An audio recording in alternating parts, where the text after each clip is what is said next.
Chapitre 7. Il fallut une bonne minute au jeune homme avant de se détendre. La porte s'était probablement refermée seule, mais Derek alla tout de même vérifier. La porte n'était pas verrouillée, ce qui était bon signe, et il n'y avait personne dans le couloir. Sûrement un courant d'air, pensa-t-il.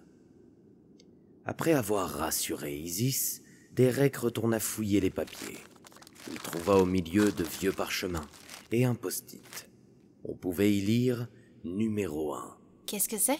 Demanda la jeune femme. Je pense qu'il doit s'agir d'un autre appartement de ce bâtiment.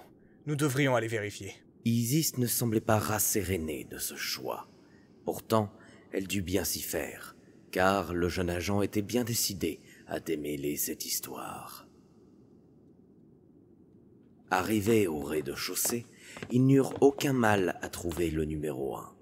Contrairement à la porte de l'appartement précédent, celle-ci était verrouillée. En tant qu'agent, Derek savait évidemment crocheter les serrures.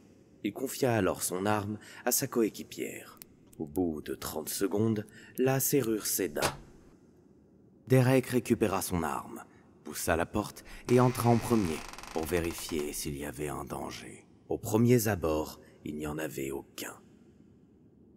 Contrairement à la pièce numéro 102, celle-ci n'était pas un bureau, mais une chambre, dans le même style que l'autre appartement, c'est-à-dire semblant dater d'une autre époque.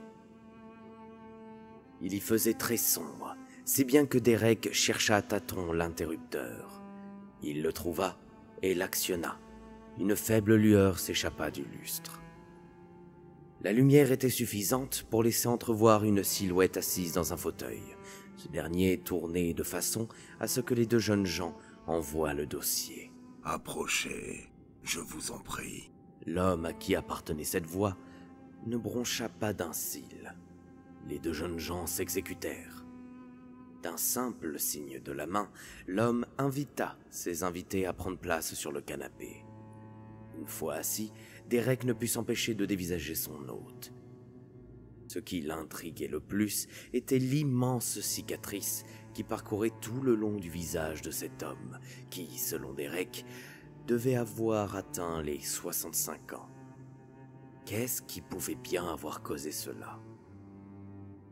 L'âge approximatif que lui donnait Derek était dû à la présence d'un bon nombre de rides et de cheveux grisonnants, ou déjà blancs. Je suppose que vous avez vu l'adresse que j'avais laissée sur la devanture du café. Je présume également que vous vous posez beaucoup de questions.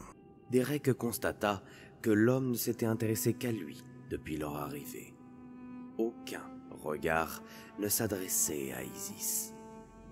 De plus, le regard vitreux de l'homme était si pénétrant que Derek avait l'impression qu'il pouvait lire jusqu'à son âme. Il n'aimait pas ça, mais cela ne l'empêcha pas de poser les questions qui le tourmentaient déjà depuis quelques jours. Que se passe-t-il dans cette ville? Et où sont partis tous les habitants?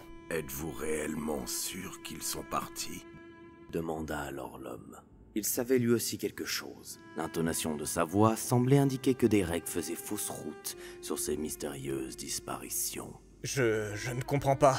Que voulez-vous dire? Vous n'êtes pas allé chercher bien loin, n'est-ce pas? Derek se concentra maintenant sur le regard de l'homme, qui avait pris soudainement Isis pour cible.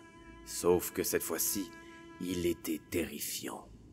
La jeune femme se serra contre son partenaire. « Je n'ai qu'un conseil à vous donner. » continua le sexagénaire. « Reprenez votre quête vers la périphérie de la ville.